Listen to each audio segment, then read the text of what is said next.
ମାଉସୀ ଏପଟେ ଗୋଟେ କଲେଜ ଝିଅ ଯିବାର ଦେଖିଛନ୍ତି କି? ମାଉସୀ ଡାକୁଛୁ କଣ?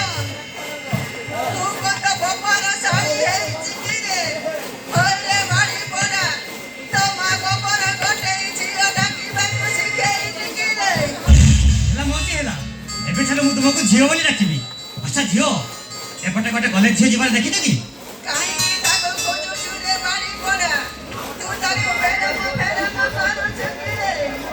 ହଁ ମାନେ ମୁଁ ମୋ ଦୀପିକାକୁ ବହୁତ ଭଲ ପାଏ। ମୋ ଦୀପିକାର ସବାରି କେବଳ ମୋହରି ଅଗଣାକୁ ଯିବ। ଆଉ ଆମେ ଦୁଇ ପ୍ରେମୀ ଯୁଗଳ ଇତିହାସରେ କିମ୍ବଦନ୍ତୀକୁ ବଞ୍ଚେଇବାକୁ ଯାଇନି। ମୁଁ ସହାଜା ନଈ ମୋ ଦୀପିକା ପାଇଁ ମୁଁ ତାଜମହଲ ତିଆରି କରିବି। ତା ତାଜମହଲ ଭିତରେ ମତେ ଟିକେ ପୁରେଇ ଦଉନୁ। ମୁଁ ତତେ ପ୍ରେମ କରିପାରିବିନି। ମାଉସୀ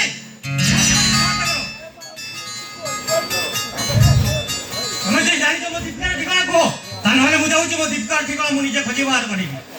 ତୁ ଏମିତି କାହିଁକି ଡାକୁଛୁ ରେ ବାଡ଼ି ପଡ଼ା? ସେପଟକୁ ଅନା, ମୁଁ ତ ପ୍ରେମିକାକୁ ଦେଖେଇ ଦେବି।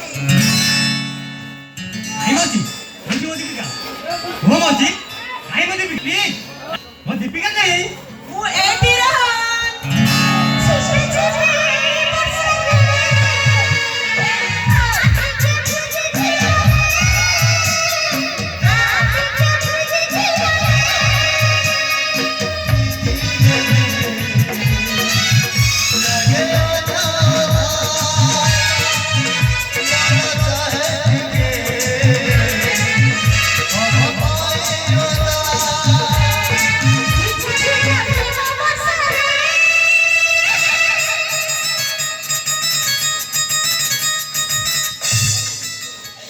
ଦୀପିକା তুমি এতে সুন্দর অভিনয় করিপার, ହେଲେ ଗୋଟେ କଥା ବୁଝିପାରୁନି ଦୀପିକା, ମୋ ସହିତ ଏମିତି ଅଭିନୟ କରିବାର ମାନେଟା? ମୁଁ ଦେଖୁଛି ମୁଁ ଏମିତି ଲୁଚ କରି ଖେଳି କରୁ। ମୁଁ ଯଦି କେବେ ହଜିଯାଏ ତୁମେ ମତେ ଖୋଜି ପାଇବ ନା ସବୁଦିନ ପାଇଁ ହଜାଇ ଦେବ? ନାଇଁ ଦୀପିକା ନାଇଁ, ତମେ ସେମିତି କଣ, ଏ ରୋହନ କେବଳ ଦୀପିକା ପାଇଁ। ହେଲେ ମତେ ଲାଗୁଛି ଥରୁଟିଏ ହଜିଗଲେ ତମେ ମତେ କେବେ ବି ଖୋଜି ପାଇବନି। ଆରେ ଯେ ଗୋଟେ ଶାଢ଼ୀ ତଳେ ମତେ ଖୋଜି ପାଇଲାନି, ଏତେ ବଡ଼ ଦୁନିଆରେ ମତେ କୋଉଠି ଖୋଜି ପାଇବ? ଯଦି ନ ପାଇବି ମୋ ପ୍ରେମିକା ପାଇଁ ମୁଁ କବି ପାଲଟି ଯିବି। ଆଚ୍ଛା ଆଉ ବୁଲି ବୁଲି ଗାଇବି ପରାଜିତ ଶୈଳୀକର ନିଷ୍ପନ୍ନ ସୁଧା। ଆହା ତ ମନରେ ଯେବେ ଆଣେ ନାନା ବାଧା, ପାଇବୁ ତ କହ ଏଠି ହସିବା ଭଲ ନା କାନ୍ଦିବା ଭଲ? ଆରେ ବାହ, ସତରେ ଡାକ୍ତରୀ ପାଠ ଛାଡ଼ି ତମେ କବି ପାଲଟି ଯିବ ନା କଣ? ଠିକ ଅଛି, ତମେ ତମ କବିତା ଗାଇ ଚାଲିଥାଅ, ମୁଁ ଯାଉଛି ଆଉ ଜଣକୁ ନେଇ ସାରେଗାମପା କରିବି।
ଭାଇ ଆସି ମେସରେ ବସିଛନ୍ତି, ଯଦି ଏପଟକୁ ଚାଲି ଆସିବେ ନା ତାହେଲେ ସବୁ କଥା ସରିଲା ବୋଲି ଜାଣ। ଆଚ୍ଛା ଦୀପିକା ମୁଁ ଏବେ ଆସୁଛି, ବାଏ।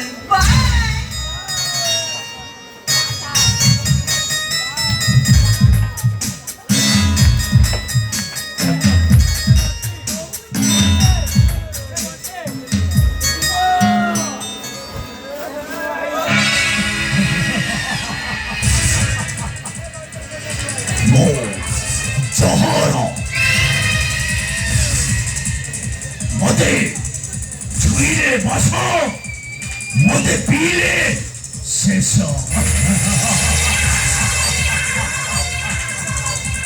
আরে মা, সুন্দর তৃপ্তির অবসাদ নাহি, যেতে দেখুଥିଲେ নূয়া দিশু ঠাই। ସରଗର ପରି ତମେ ଆସିଛ ଓହ୍ଲେଇ ତମ ପାଇଁ ଫୁଲ ସେଜ ଦେଇଛୁ ବୁଝେଇ ସେଇ ପୁରୁଣା ପାଠ ଆଲୋ ଏବିସିଡି କହୁଛି ଏତେ ପାଠ ପଢୁଛ ଏଇ ସାମାନ୍ୟ କଥାଟା ବୁଝିପାରୁନ କେମିତି ଆମ ସାନ ଟୋକା ସହିତ ଯେମିତି ସାରେଗାମାପା ହଉଥିଲ ଆସୁନା ମୋ ସହିତ ଟିକେ ସେମିତି ସାରେଗାମାପା ହବ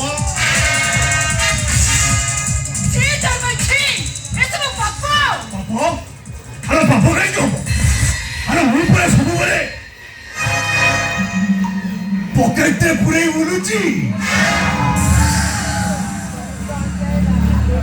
ଜୟ ଭାଇ ତୁମ ଭଉଣୀ ଆମ ଘରୁ ବୋହୂ ହେଇ ଯାଇଛି ତୁମ ସାନ ଭାଇକୁ ଭଲ ପାଉଛି ଆଉ କିଛି ଦିନ ପରେ ତମେ ମୋ ଜାଗା ଶୁଣ ହେଲେ ତମେ ପୁଣି ସେଇ ମହାଭାରତକୁ ଦୋହରାଇବା ପାଇଁ ଚେଷ୍ଟା କରୁ ଆଚ୍ଛା କହିଲୁ ସେଦିନ ଲକ୍ଷ୍ମୀ ଦ୍ରୌପଦୀକୁ କିଏ ଆଣିଥିଲା ଅର୍ଜୁନ ହେଲେ ଖାଇଲେ କେତେ ଜଣ